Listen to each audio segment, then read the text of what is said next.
In this week's lesson, which is ironically going to fall on Halloween, we're going to be talking about confidence in fearful times. And now, obviously, we're not really talking about the fears that are typically highlighted in Halloween, but some of the fears that are highlighted during this time actually are rooted in deeper fears that really kind of get to the core of some of our fears.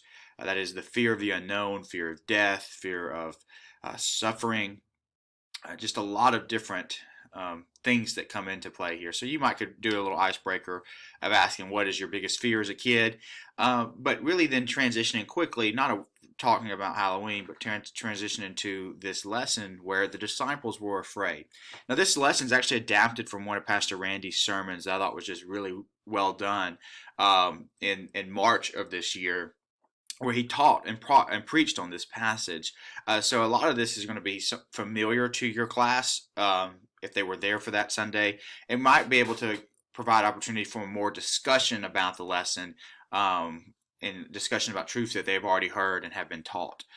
So there's some context of the story that can kind of set the tone that you might could point your people to, and then just kind of a retelling of the narrative, which really moves to this point in the lesson where the disciples are afraid, and Jesus is asking them, "Why are you so afraid? Have you still no faith?"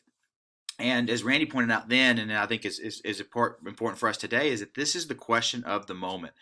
Jesus asked his disciples in the boat that question, and the Spirit is continually to ask us this question. Now, faith is not a sense of bravado that does not show concern or wisdom or prudence, but the reality is that faith and fear are not they're not friends.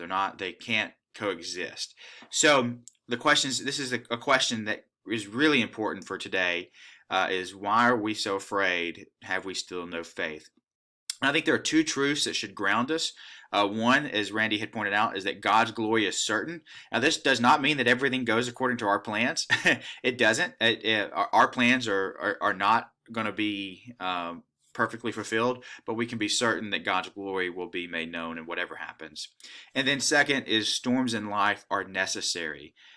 We see growth through the trial. God uses all things. He works together all things, good and bad, for the good of those who love him and are called according to his purpose. This doesn't mean all things are good, but all things work for good for those who love God and are called according to his purpose. And that's important too. It's not necessarily true of non-Christians, but it is true of Christians. And it's from the vantage point of heaven that we will understand more so what God was doing during the hard times. And you might actually have some people in your group who have already experienced some difficult times and who can speak as way of testimony of how this has proven true, even from the limited perspective that they currently have, how they can see how God has worked for good in the midst of some of their hard times. It's not necessarily that they'd go back through it, but they wouldn't trade that experience for anything either.